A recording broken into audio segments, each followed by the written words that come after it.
Ya, anggota Dewan Perwakilan Daerah AM Fatwa ini mengusulkan Gubernur DKI Jakarta Basuki Cahayapurnama menggunakan juru bicara dalam berkomunikasi pada sejumlah pihak.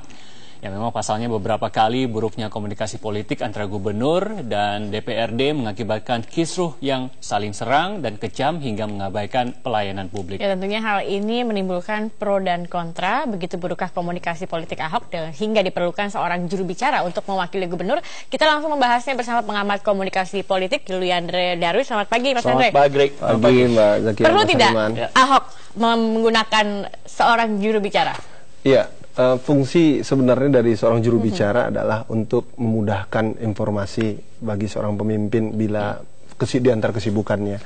Namun sekarang arus media yang begitu dahsyat dimanapun bisa doorstop ya. Jadi kadang-kadang fungsi ini yang tidak diperlukan bagi seorang kepala daerah kadang-kadang karena mereka juga butuh nama eksistensi yang namanya seorang mungkin dia pengen mendekatkan dengan rakyat bahwa seorang kapasitas pemimpin itu harus ya menyampaikan sebuah kebijakan-kebijakan yang semua orang tahu dan timnya juga harus tahu.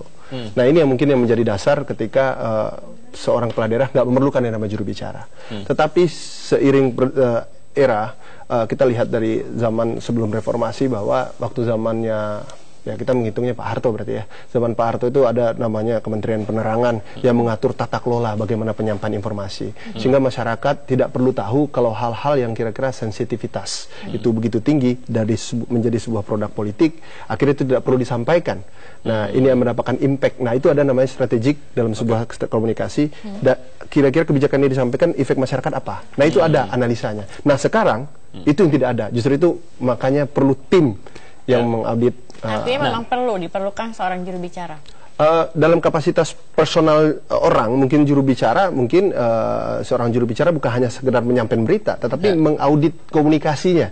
Nah, nanti suplai informasi yang benar itu mana yang disampaikan. Tapi kalau melihat Ahok sendiri, apakah Ahok ini dari gaya komunikasinya dinilai kurang sehingga perlukah dibentuk tim yang tadi atau ini sudah bagus kok, ini memang sebuah kepribadian yang berbeda aja ya dari biasa, jadi tidak perlu. Jadi yang mana nih ya kalau Ahok ini? Iya, kalau analogi dalam sebuah keilmuan komunikasi, seorang komunikasi yang tepat itu ada 3 pola: etos, patos, logos. Etos itu bagaimana kredibilitas dia. Kalau misalnya seorang gubernur pasti mudah dipercaya dia apa yang disampaikan. Logos itu adalah logikanya yang disampaikannya jujur, data-datanya benar atau tidak. Dan patosnya, cara penyampaiannya. Nah, dalam kategori ini Pak Ahok patosnya sangat jelek sekali.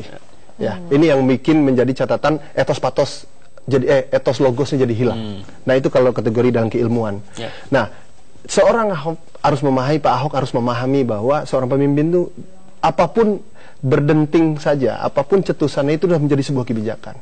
Apalagi yang namanya arus media, arus informasi ini tanpa batas dan itu mudah dipelintir. Nah, beliau harus memahami itu. Nah, di sini mungkin yang batasan-batasannya bagaimana, Mas Andre, ketika suatu kepala daerah misalnya belum punya atau belum mau menggunakan juru bicara, apa yang boleh disampaikan dan apa yang jangan sampai ini tersampaikan oleh ke publik? Batasannya apa kira-kira? Iya, sebenarnya yang saya sampaikan tadi bahwa ada pola waktu zamannya Pak Harto, tata kelola itu diurus dengan baik. Kapan informasi yang perlu diketahui publik, kapan yang tidak. Nah, itu yang dikelola. Tapi kadang-kadang itu seolah menyembunyikan informasi, ya kan seperti itu. Nah, tapi apa yang harus dilakukan sekarang? Sekarang kan zamannya eksistensi, zamannya popularitas, zamannya pencitraan. Ya, kalau bahasa kerennya selfie-nya harus banyak. Nah, ini yang mungkin membuat tendensi para kepala daerah pengen tampil dengan caranya. Ini cara gua.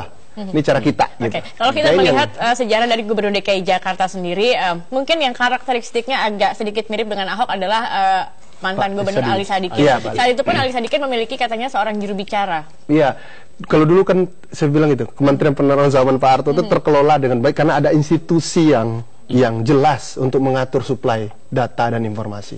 Kalau sekarang kan enggak.